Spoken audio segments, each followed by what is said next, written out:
Channel Study Mandiri kali ini membahas past perfect. Rumusnya subject plus head plus verb 3, yaitu kegiatan yang telah selesai dilakukan pada waktu lampau. Contoh, Annie had finished her exam 10 minutes before the bell rang. Sebelum dilanjutkan, saya sarankan agar Anda bergabung di grup Facebook Study Mandiri untuk belajar bersama antar anggota grup Facebook lainnya. Dalam mempelajari grammar, saya mengajak untuk tidak dihafal, tapi dimengerti. Seperti disebutkan bahwa past perfect untuk menyatakan kejadian yang terjadi dan selesai pada waktu lampau. Sedangkan simple past sama-sama menunjukkan kejadian yang terjadi waktu lampau dan sudah selesai juga. Kemudian apa bedanya? Seperti terlihat pada contoh kejadian. Annie had finished her exam 10 minutes before the bell rang. Menunjukkan dua kejadian yang sama-sama selesai waktu lampau, yaitu Annie telah menyelesaikan soal ujian, dan kejadian satunya, bell berbunyi, the bell rang. Coba lihat garis waktu di atas, terdapat dua titik. Titik yang satu menunjukkan jam 9.50, finished exam, menyelesaikan ujian. Titik satunya jam 10, the bell rang, bell berbunyi. Dari dua kejadian tersebut, tentunya kejadian yang menyelesaikan ujian lebih dulu terjadi, baru 10 menit kemudian bell berbunyi. Past perfect menunjukkan kejadian yang duluan terjadi.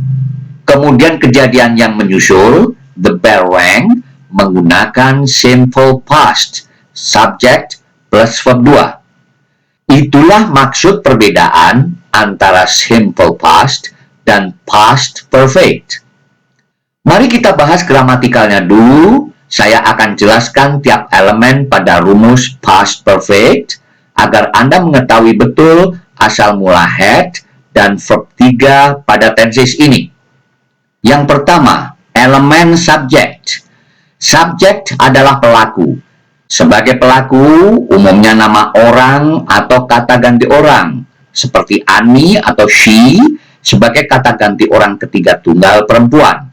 Untuk laki-laki he, pengganti benda it, they mereka, we kami atau kita, you kamu, dan I saya.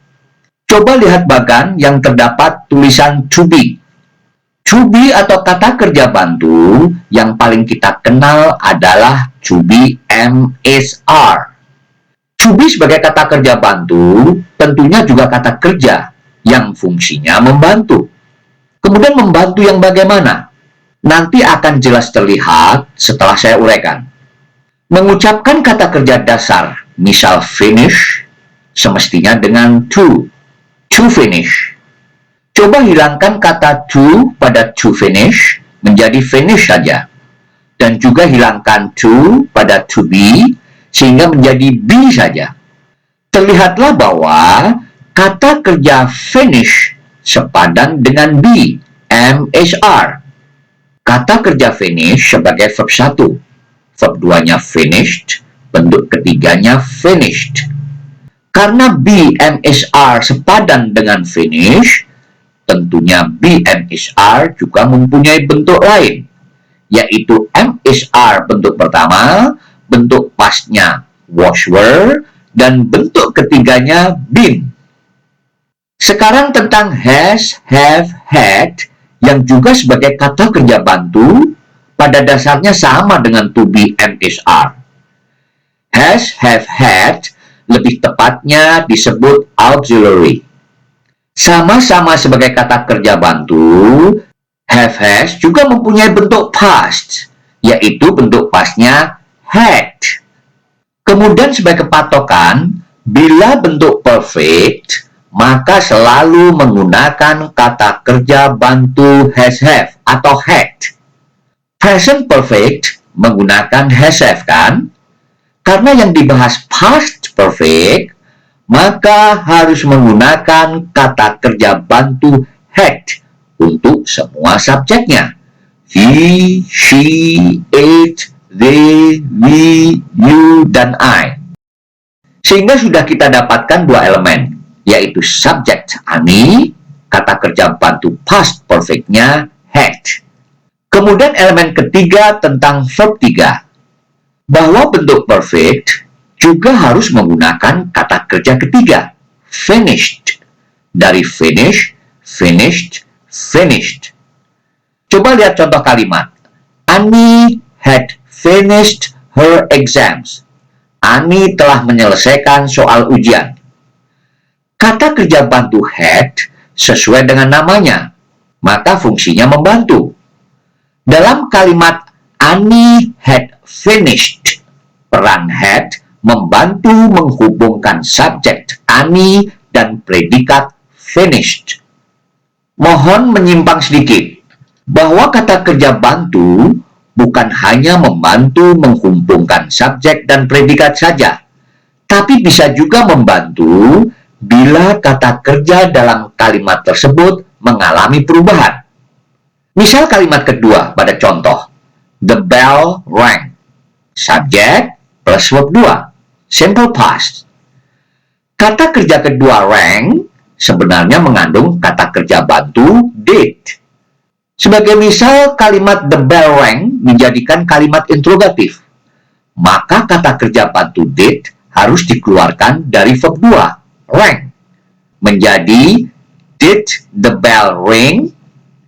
Karena kata kerja bantu did sudah keluar dari verb 2, rang, maka verbnya kembali ke bentuk pertama, verb 1, ring.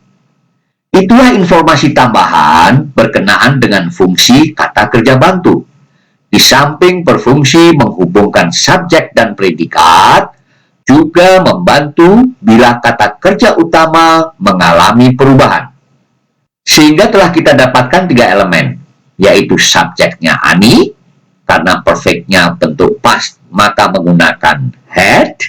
Kemudian bentuk perfect harus kata kerja ketiga, finished. Sehingga kalimatnya menjadi Ani had finished her exams. Lihat lagi diagram 2 titik. Titik yang satu menunjukkan kegiatan yang telah selesai jam 9.50 menit, 9:50 AM. Ani sudah menyelesaikan soal ujian. Kemudian titik kedua menunjukkan jam 10 pagi, 10 AM. Nah, karena kegiatan yang selesai duluan Ani menyelesaikan ujian, maka menggunakan bentuk past perfect. Sedangkan kejadian yang sama-sama selesai waktu lampau, tapi terjadinya kemudian, yaitu bell berbunyi, the bell rang, maka kejadian yang menyusul tersebut menggunakan simple past.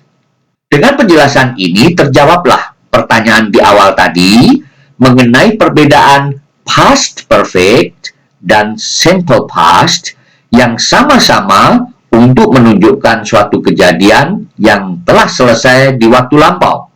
Annie had finished her exam 10 minutes before the bell rang.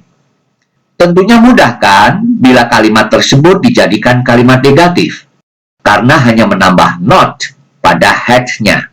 Sehingga kalimat negatifnya menjadi Annie had not finished her exams 10 minutes before the bell rang. Mudah juga kan bila menjadikan kalimat interrogatif, karena hanya menempatkan kata kerja bantu had di depan subjek. Sehingga kalimat interrogatifnya menjadi had Annie finished her exams 10 minutes before the bell rang? Had not bisa disingkat dan dibaca hadn't. Annie hadn't finished her exams 10 minutes before the bell rang. She had juga bisa disingkat she'd. He had he'd. They had they'd. We had we'd.